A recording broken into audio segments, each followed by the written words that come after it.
Hello dear doctor, आप सभी का हमारे यूट्यूब चैनल में स्वागत है। छत्तीसगढ़ में नीट पीजी का जो रिजर्वेशन पॉलिसी है उसको चेंज कर दिया गया था।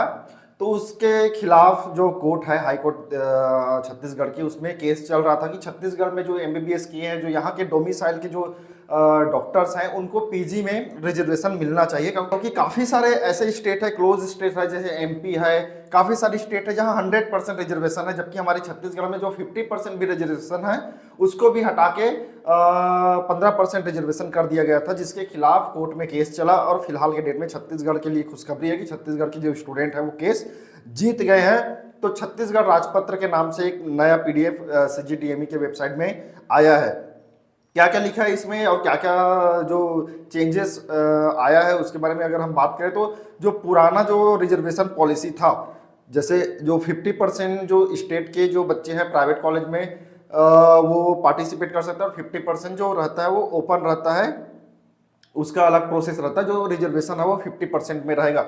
ये चीज़ गवर्नमेंट में भी 50% कर दिया है और प्राइवेट में भी 50% कर दिया है। इसमें जो भी रिजर्वेशन, जैसे छत्तीसगढ़ का SC ST OBC EWS, जो छत्तीसगढ़ में MBBS किए हैं उनका, जो छत्तीसगढ़ डोमिसाइल है उनका, जो हम लोग जो फर्स्ट सेकंड और थर्ड बोलते थे, मतलब पहला प्रियोरिटी जो यहाँ से MBBS किया है, सेकंड प्रियोरिटी जो यहाँ से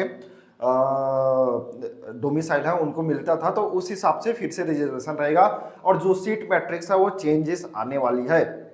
तो आजकल में 1-2 दिनों में आपका जो नोटिस है वो आ जाएगा, जो सीट मैट्रिक्स स्टेट में कितना जा रहा है और ओपन में कितना जा रहा है। बाय द वे, अगर थर्ड राउंड में जो स्टेट रिजर्वेशन का जो सीट है अगर वो फुलफिल नहीं होता है, तब जाके वो ओपन हो जाएगा, जिसमें कोई भी जो स्टूडेंट है वो एडमिशन ले सकते हैं। लेकिन क्लिनिकल की अगर हम बात करें, कोई भी स्टेट हो, क्लिनिकल का जो कोई भी सीट है वो खाली नहीं जाता है।